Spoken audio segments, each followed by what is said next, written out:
بسم الله الرحمن الرحيم. صاد والقرآن ذي الذكر بل الذين كفروا في عزة وشقاق. كم أهلكنا من قبلهم من قرن فنادوا ولا تحين مناص وعجبوا أن جاءهم منذر منهم وقال الكافرون هذا ساحر كذاب أجعل الآلهة إلها واحدا إن هذا لشيء عجاب. وانطلق الملأ منهم أن امشوا واصبروا على آلهتكم إن هذا لشيء يراد ما سمعنا بهذا في الملة الآخرة إن هذا إلا اختلاق أأنزل عليه الذكر من بيننا بل هم في شك من ذكري بل لما يذوقوا عذاب أم عندهم خزائن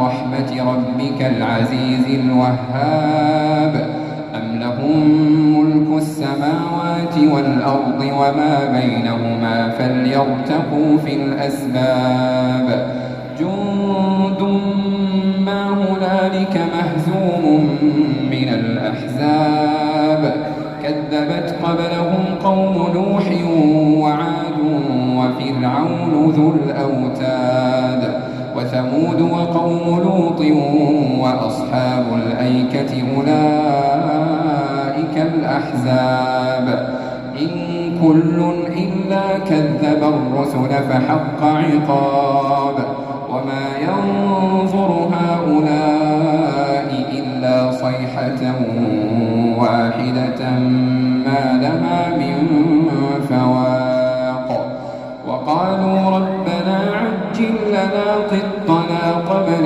يوم الحساب اصبر على ما يقولون واذكر عبدنا داود ذا الأيد إنه أواب إنا سخرنا الجبال معه يسبحن بالعشي والإشراق والطير محشورة كل له أواب وشددنا ملكه وآتيناه الحكمة وفصل الخطاب وهل أتاك نبأ الخصم إذ تسوروا المحراب إذ دخلوا على داود ففزع منهم قالوا لا تخف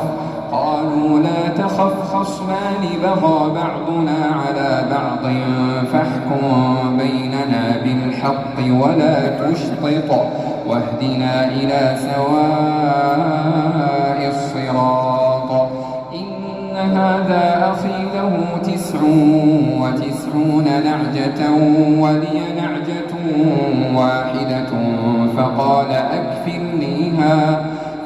أكفلنيها وعزني في الخطاب قال لقد ظلمك بسؤال نعجتك إلى نعاجه وإن كثيرا من الخلطاء ليبغي بعضهم على بعض إلا الذين آمنوا وعملوا الصالحات وقليل ما هم وظن داود أنما فتناه فاستغفر ربه وخر راكعا وأناب فغفرنا له ذلك وإن له عندنا لزلفى وحسن مآب يا داود إنا جعلناك خليفة في الأرض فاحكم بين الناس بالحق ولا تتبع الهوى فيضلك عن سبيل الله إن الذين يضلون عن سبيل الله لهم عذاب شديد بما نسوا يوم الحساب وما خلقنا السماء والأرض وما بينهما باطلا ذلك ظن الذين كفروا فويل للذين كفروا من النار. أم نجعل الذين آمنوا وعملوا الصالحات كالمفسدين في الأرض أم نجعل المتقين كالفجار. كتاب أنزلناه إليك مبارك ليدبروا آياته وليتذكر أولو الألباب. ووهبنا لداود سليمان نعم العبد إنه أواب. إذ عرض عليه بالعشي الصافنات الجياد فقال إني أحببت حب الخير عن ذكر ربي حتى توارت بالحجاب. ردوها علي فطفق مسحا بالسوق والأعناق. ولقد فتنا سليمان وألقينا على كرسيه جسدا ثم أناب. قال رب اغفر لي وهب لي ملكا لا ينبغي لأحد من بعدي إنك أنت الوهاب. فسخرنا له الريح تجري بأمره رخاء حيث أصاب والشياطين كل بناء وغواص وآخرين مقرنين في الأصفاد. هذا عطاؤنا فامنن أو أمسك بغير حساب. وإن له عندنا لزلفى وحسن مآب. واذكر عبدنا أيوب إذ نادى ربه أني مسني الشيطان بنصب وعذاب. اركض برجلك هذا مغتسل بارد وشراب. ووهبنا له أهله ومثلهم معهم رحمة منا وذكرى لأولي الألباب. وخذ بيدك ضغثا فاضرب به ولا تحنث إنا وجدناه صابرا نعم العبد إنه أواب. واذكر عبادنا إبراهيم وإسحاق ويعقوب أولي الأيدي والأبصار إنا أخلصناهم بخالصة ذكر الدار وإنهم عندنا لمن المصطفين الأخيار. واذكر إسماعيل واليسع وذا الكفل وكل من الأخيار. هذا ذكر وإن للمتقين لحسن مآب. جنات عدن مفتحة لهم الأبواب متكئين فيها يدعون فيها بفاكهة كثيرة وشراب. وعندهم قاصرات الطرف أتراب. هذا ما توعدون ليوم الحساب. إن هذا لرزقنا ما له من نفاد. هذا وإن للطاغين لشر مآب. جهنم يصلونها فبئس المهاد. هذا فليذوقوه حميم وغساق وآخر من شكله أزواج.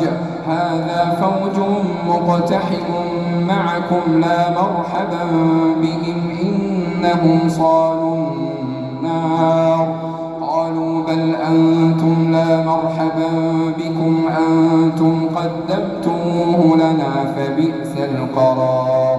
قالوا ربنا من قدم لنا هذا فزده عذابا ضعفا في النار. وقالوا ما لنا لا نرى رجالا كنا نعدهم من الأشرار أتخذناهم سخريا أم زاغت عنهم الأبصار. إن ذلك لحق تخاصم أهل النار. قل إنما أنا منذر منذرون وما من إله إلا الله الواحد القهار رب السماوات والأرض وما بينهما العزيز الغفار قل هو نبأ عظيم أنتم عنه معرضون ما كان لي من علم بالملأ الأعلى إذ يختصمون إن يوحى إلي إلا أنما أنا نذير مبين إذ قال ربك للملائكة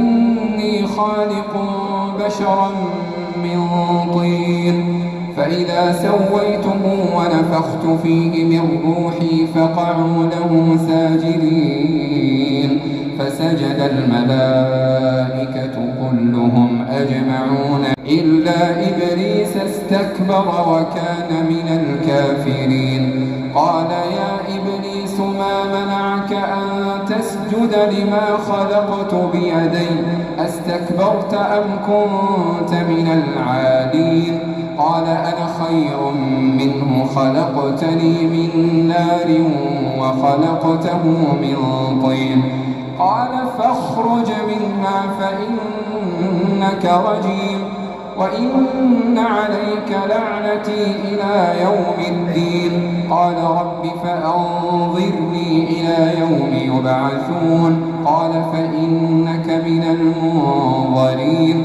إلى يوم الوقت المعلوم قال فبعزتك لأغوينهم أجمعين إلا عبادك منهم المخلصين قال فالحق والحق أقول لأملأن جهنم منك وممن تبعك منهم أجمعين قل ما أسألكم عليه من أجر وما أنا من المتكلفين إن هو إلا ذكر للعالمين ولتعلمن نبأه بعد حين